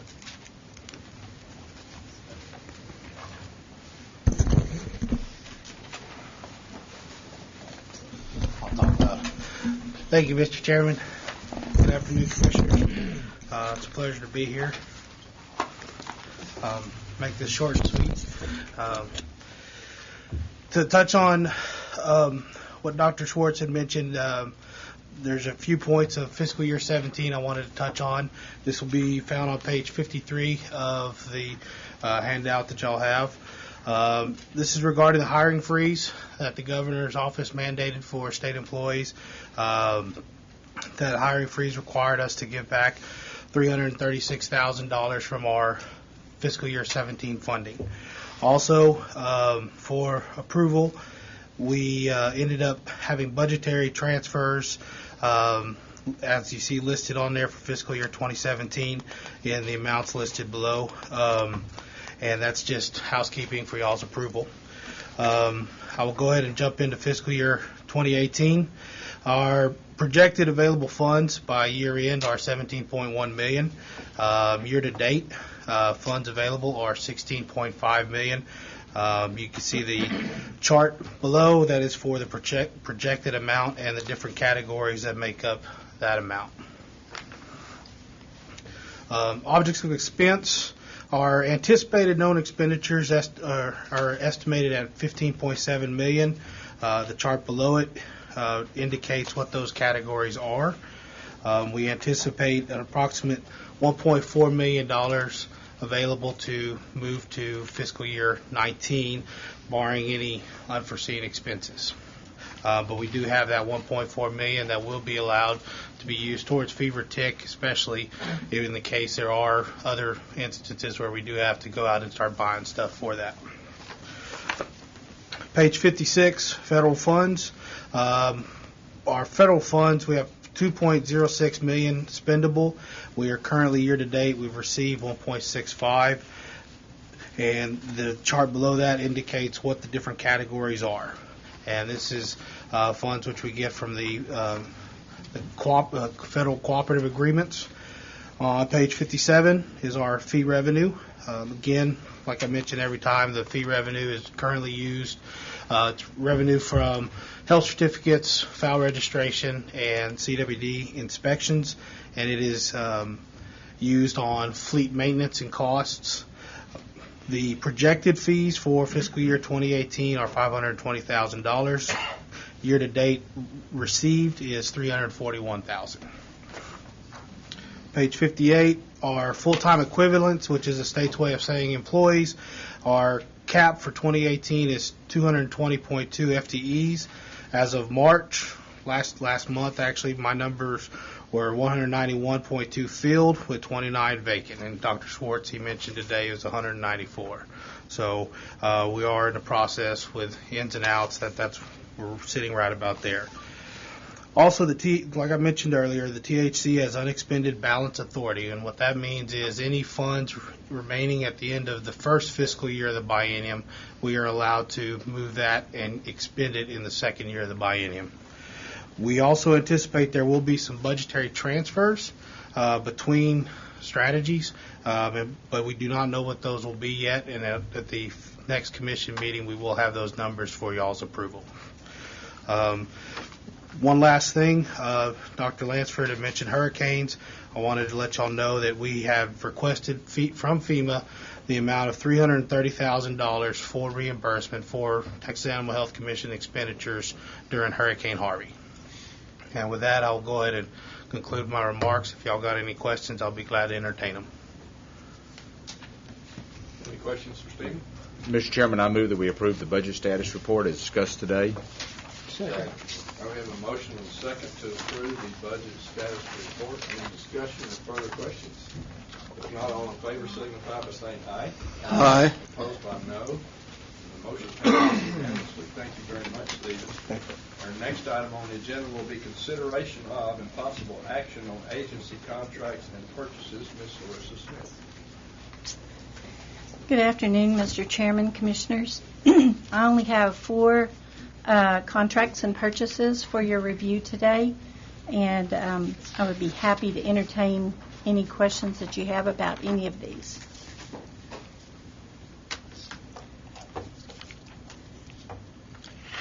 Who's going to drive all the T-posts? Are all 4 of these in regards to cattle grazing on the? Well, not all of the deer feeders and the T-posts and hog panels, but the others, the fencing, yes, sir, and the work barge, yes.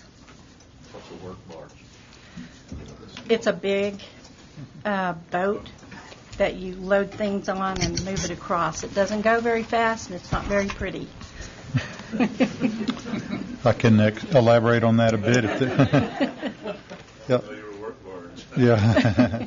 So part of the on the refuge land, one of the Unit 4 is actually separated from the mainland by the Royal Colorado. It's like a river channel and then a man-made channel for shipping purposes, and so that creates an island. And there is a small bridge or sort of a crossing that can be gotten to by driving 23 miles through the pasture, and hopefully it hadn't rained more than a quarter of an inch, and then you can get onto that 7,000 or 8,000 acre refuge land. And so this would allow us, we have to have access to service those feeders and to monitor those cattle and all, and this would give us the ability to go, to go from mainland across to that island, and carry one of our Polaris Rangers and some corn and feeders and all to get over there. So Carry your portable pins on that day? I think those will have to go by land. I don't know. To spec that out, I think it would have busted our budget. We're only saying about 10,000 pounds maximum on this thing. So that to me is a good example of the specialized equipment and things that we need for the fever tick program, and why it's so expensive to run. Thank you. Anyone have any questions of Larissa? Mr. Chairman, I move that we approve the contracts and purchases requests as discussed today. Second. Here we have a motion and second to approve the contracts and purchases. Are there any further questions, or is there any further discussion? If not, all in favor of the motions, please signify by saying aye. Aye. Opposed by no. The motion passes unanimously. Thank you very much, Larissa. Thank you. Our next item, we're moving into the home stretch now, Gene. Consideration of and possible action on regulation proposals. All right. Afternoon, Commissioners. Commissioner Edmonston, I appreciate you. I was trying to do the math. I've been here 19 years. So I'm going to go ahead and just round up and say 15% of the time this agency. So I was trying to do it in my mind. I couldn't do it. So I felt like that was a wonderful gift. So anyway, well, we start today. We only have two rule proposals. I will tell you as we go forward, we're trying to do a better job of really working and bringing to you rules that are needed. The first one we bring to you is regarding the TRIC stakeholder group that met earlier, which I will commend, does a great job really working through and addressing these issues for this. And the recommendation that they had for us to act on proposal rule was to allow cattle to come in from a premise of origin where somebody could take it to a market, federally approved livestock market, where it would be then handled in accordance with our process. So it made a lot of sense, and so that's the first rule that I bring to you today. If you have any questions. Mr. Chairman, I move the proposed amendments to Chapter 51, entry requirements located in Title 4 of the Texas Administrative Code as discussed today. I further move that notice of the proposed amendments be published in the Texas Register with a 30-day comment period. Second. Okay, we have a motion and a second to approve the proposal of Chapter 51 with the comment period. Any further discussion? All in favor signify by saying aye. Aye. Opposed by no, and that motion passes unanimously. The second rule proposal I bring to you today is one that we do. All state agencies are required to have in place rules should they provide, which include eligibility obligations and reimbursements if we pay for an employee for training or education. So this is something that we put in place, that we're putting in place so that we have rules should anybody that we pay for anybody's training, that we have something that allows us to do so in accordance with the requirements. Patty Spire's office or Patty Spire's? Jeopardy? Sounds like it. Yeah, I did actually. Mr. Chairman, I move that we propose the amendments to Chapter 59, General Practices and Procedures, located in Title 4 of the Texas Administrative Code as discussed today. I further move that notice of the proposed amendments be published in the Texas Register with a 30-day comment period. Here we have a motion and a second to approve the proposals to Chapter 59. Any further questions? All in favor signify by saying aye. Aye. Opposed, no. And that motion passes unanimously. Excellent. Next, we'll move to item 11, consideration of and possible action on rule review adoptions regarding a number of different chapters. And I'll go ahead and cover them all in one big thing. We'll take them under one motion. I think that'd be very appropriate. What they are is annually, we're required to evaluate every 4 years all our rules And so there's no substantive changes. We just put them out for comment. We request folks to give us comments about, can we improve the rule? Can we change the rule? Is the rule needed? So, I do think it's an excellent exercise. I can say, too, as we go forward, one of the things is we do want to make our rules better, make them more readable, make them more efficient. Frankly, as the disease programs changes, make them much more in tune with the requirements of the time. So we look to go forward with a number of bigger rule packages or chapters just to rewrite and clean up. All this was rules that we had put out historically that we have for comments. We did not get comments on any of them, but every one of them do provide a purpose and a support for a program. So we had Chapter 31, which is anthrax. We had Chapter 34, which is veterinary biologics. Chapter 35, which is brucellosis. Chapter 37, which is screwworms. Chapter 39, which is scabies and maize mites. Chapter 49, which is equine, and Chapter 58, which is emergency response management. They were actually proposed at the September meeting, but because there's no substantive changes, we're allowed to bring them up for adoption here, just saying that we've completed that part of the process and that we have actually reviewed them. So I would ask your consideration and approval for all the rules as identified. Gene, when you consider these readoptions, in so many words, how do you do that? Do you have a committee look at these rules? Or do you all just look at them?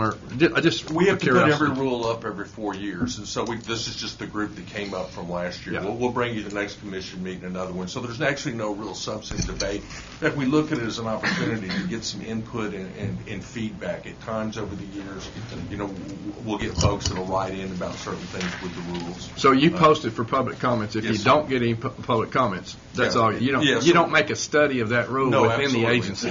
No. Okay. That's what I'm going toward. Can we make one motion? Yes, just one motion. Yes, and you can tie it all up on what the rules that I presented. Mr. Chairman, I move that we adopt the rule review of Chapter 31, anthrax, Chapter 34, veterinary and biologics, Chapter 35, brucellosis, Chapter 37, screwworms, Chapter 39, scabies, Chapter 49, equine, and Chapter 58, emergency response and management, located in Title 4 of the Texas Administrative Code as discussed today. All right, we have a motion and a second that we approve the rule review adoptions on chapters 31, 34, 35, 37, 39, 49, and 58. Any further discussion? I was going to ask Gene one thing on the anthrax. That rule just applies to cattle, doesn't it? Yes, and it's only if it's it's disclosed somewhere, then we would go out absolutely. It just applies to cattle. Mm-hmm. Well, I'm just. I run that ELISA test on deer occasionally, and we do have some anthrax in Jim Hogg County to affect deer, but still, a cattle wouldn't be quarantined, I'm sure. I mean, it's just a cattle. Will they be restricted, I think, and then treated with the vaccine? Well, I'm talking about wild deer. Yeah. No, at that point. Yeah, no,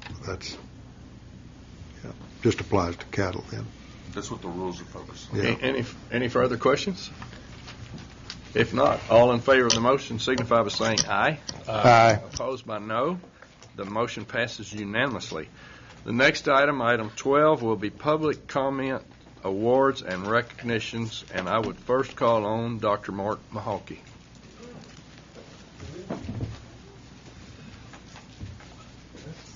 Afternoon, Chairman, Commissioner. It's my pleasure and honor to be able to present a couple of awards this afternoon to two people that I spent my entire career with. Very special. Talk about 17 years. I got 70 here with these two folks, over 70. I think Commissioner Edmondson said something about the guy with the ticks and happened to shoot and everything. Well, these folks, they're on the ground. They make you your baby. And they've made our region. I'm very proud of them, and it's just an honor to present this. First, I'd like to have Miss Laura Klein come up. Laura's going to be getting a certificate for 30 years. We worked together for 30 years, the entire time. Yes, we have. And, there's a couple of things about Laura. Amanda said I had 5 minutes, and I'll try to make it shorter than that. But one, back in the 80s, and I don't remember if it was Taylor or Madison, but one of the first times I met you, we were on a herd test. We had a couple of hundred Brayford cows that they did not dehorn. And Laura happened to be about 7 months pregnant. First, I was a nervous wreck. I mean, we're in the chute and everything, and there's this big baby bubble. Well, real bad. It's pretty very big. But with that said, that's the first time or one of the first times I worked with her, and she's been an excellent inspector. I'm glad that she made it here today. Don't count on her for maps. No. One of your faults. Barely made it here. I know you had Marty driving. Yeah, so, well, we argued. It's a good thing for cell phones now, but they just don't plot adjacent herds, do they? No. No, with that, and the last thing I'd like to say, as a parting, as of recent, and it's been 30 years with Laura. But in Hurricane Harvey, we talked a lot about it and everything. And in Wharton County, she probably was our biggest asset there and did a heck of it. So we appreciate it. We really do.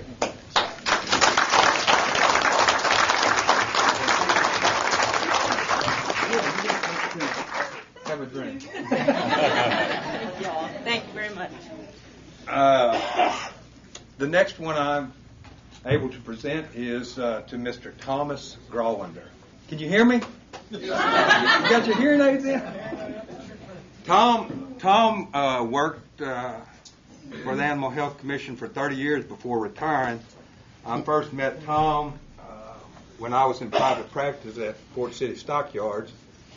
He kept me in line as a practitioner, and he was a regulatory, him and his dad, but he worked for us for 30 years, retired, and I don't know if he was smart enough or dumb enough to come back, but he's worked about another, we were trying to figure out, and he still doesn't know, 10 or 12 years, so he's got over 40 years in with us. Done a heck of a job. Anything we ask of him, and, folks like Tom came back and I mean, just the knowledge and the experience that he's had out there and the impact that he's had on so many inspectors and everything is, tremendous over 40 some odd years. So it's been a pleasure. It's been an honor.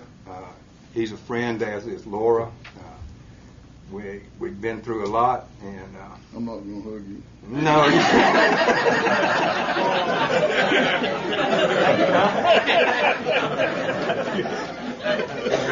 Thank you.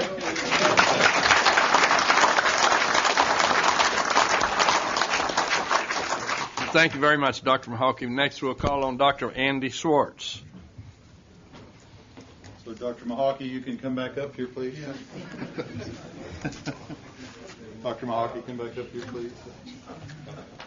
So I asked for this privilege. As I mentioned earlier, Dr. Mahawkey is retiring later this summer, and I'm going to try not to get choked up here. Don't hug me either. I know I'll lose it, so that's why I'm not going to hug you. No, Dr. Mahawkey has been one of those workhorses for the agency, as he's mentioned, for 30 years. He hired on as a field veterinarian in 1989 down in Fort Bend County, Richmond, Texas, Fort Bend and Waller County. And in those days, one county could keep a veterinarian and several inspectors busy. I mean, with that many brucellosis affected herds. And so that's where it was. And so he expanded territory over time. In 1994, went to Austin County, Sealy, Texas, and worked that area. In 1998, Dr. Mahawkey was part of a Texas team that went to the FADD training in Plum Island, Texas. And so this was a special group of veterinarians. They apparently couldn't get a good steak in New York, and so they packaged up steaks and had them delivered there to Plum Island, Long Island, New York, so they could grill them for the group. And apparently they made such an impression. I was there 3 years later, and they were still talking about the Texans from this group. And so quite a character. And I'll miss, not being able to make good Bohemian jokes or anything when they retire. So I'll miss that. But Dr. Mahaki assisted in the Region 5 office when Dr. Lenarduzzi came to Austin to serve as executive director. You guys are shaking your head. You remember that time. In 2010, he reluctantly took the Region 2 directorship. I think he likes field work better than office work. But that's sort of the outline. But there's a couple of things that make Dr. Mahaki really outstanding. And one of those is the way he handled the BSE investigation in 2005. This was the second case of BSE, mad cow disease in the United States, the first one that Texas had. And he just did it in a tremendous way. There was a lot of pressure put on the agency at that time to not only do the investigation as quickly as possible, but to disclose that rancher's name, that cattleman's name. And Mark was the lead of the field activity investigations, doing those, getting the records, tracing out all those animals, and the team was able to keep that owner's information confidential, which is a huge accomplishment. So kudos to you, to Mark, our legal Dr. Hillman, for that. And when I think of Mark, I think of him as our go-to person for all things poultry. If it had a feather on it, we were going to ask Mark his opinion, get his advice, get his leadership. He's been involved with every poultry disease outbreak we've had, low path AI, high path AI in the Gonzales area, exotic Newcastle disease in El Paso. Mark, I appreciate all the advice and the coaching and the training over the years. And it started with my first week on the job. Mark was a field veterinarian, and he helped do my training, my orientation. I thought he must have worked for the agency 10 years, but he'd been on staff, do the math, 1 year at that time. So I got a line that long. So, Dr. Mahaki, I present to you a flag that has flown over the capital of Texas in recognition of your service, and this certificate for the 30 years of beyond quality service you've provided. Thank you, sir.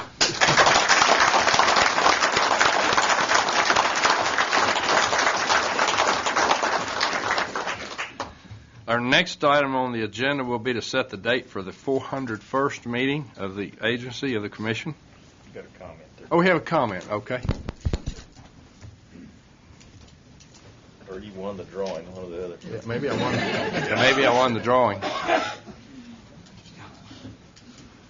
Mr. Caleb McLaren, representing TSCRA, to speak on fever ticks. You have the floor, sir. Thank you. I'll stand close to the mic, but I wanted to address everyone. Thank you, commissioners, and the entire commission for all of your support of the beef industry, in particular, on the cattle fever tick program. And I wanted to stand up, hopefully to serve two purposes, one of which the cake hasn't arrived yet, so we needed to kill a few moments. But secondly, in all sincerity, obviously the beef industry has been fighting cattle fever ticks for a very long time. As I know, for the entirety of Texas and Southwestern Cattle Raisers Association, which is 141 years old, it's been a serious issue. We see flare-ups from time to time. But on behalf of the beef industry, on behalf of Texas and Southwestern Cattle Raisers Association, we can't do enough to extend our appreciation, not just to the commission for all of y'all's help and support and effort, but to all the staff. And it's easy to call out Dr. Lansford, Dr. Schwartz, Dr. Hazel, Dr. Baca, Dr. Miller, but there's a whole room of people in here today that has done an awful lot of work in this particular area. And I can attest that it's y'all's hard work, dedication, a lot of late nights, a lot of early mornings that has helped us see the successes we have seen so far. And I feel sorry for most of your families, because I feel like I probably see more of you more than I see my wife, which means I know that I see a lot more of you than y'all see your own families. And I just want y'all to know that that dedication, that hard work, isn't gone unnoticed, that the entire beef industry greatly appreciates all the work that all of you have done. So since we had a couple of moments till the cake arrived, I would just took that opportunity to thank each and every one of you for all of your hard work. Chairman, that's all I had. Thank you very much, Yes, Caleb.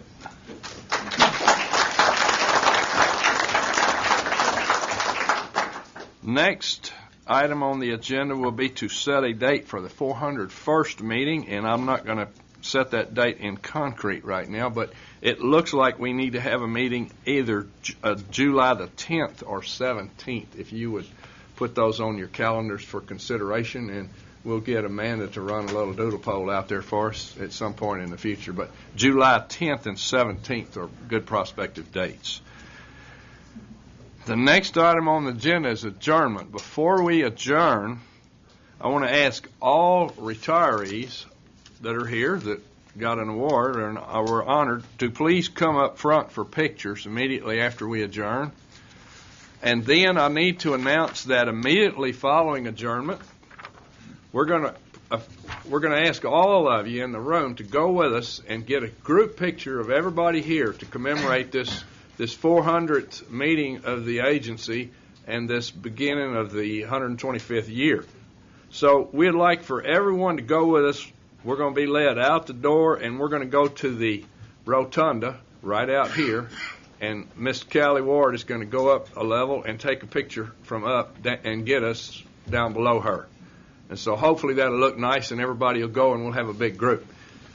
And after that, we're going to ask everyone here to please join us at the Legislative Conference Center for refreshments from 4 to 6. I don't know what we're going to do for an hour, because I don't think we can get in that room till 4 o'clock just about. Is that right, Mary?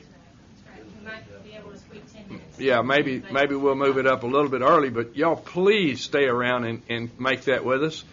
So that's going to be in room E2.002. And it's called the Legislative Conference Center. Is that correct? Straight down the hall. Okay, it just go right on all the way down the hall. I want to thank you all for coming. It's I can't tell y'all what it means to sit up here in front and look at a bunch of you old timers, and I'm not saying you're old, but you've been around a long time, that have come back, that are former commissioners or former employees, and it is really, and also to look out here and see how many current employees of TAHC are here in this audience supporting this event today. I want to thank you so much, and I can't tell you what it means. I'm going to tell you it for me, and I know I'm going to speak for these folks up here, to have you all here, as well as our industry partners. And you all cannot imagine what your support means to us in the things that we do here. And if I start naming all of you, I'll know I'll forget 4 of you, but there's a gang of you out here, and y'all are very faithful about coming to our meetings and being involved in the things that we have to do, and we count on you. And so thank you all for being here. With that, I will adjourn this meeting, and we'll go take a picture.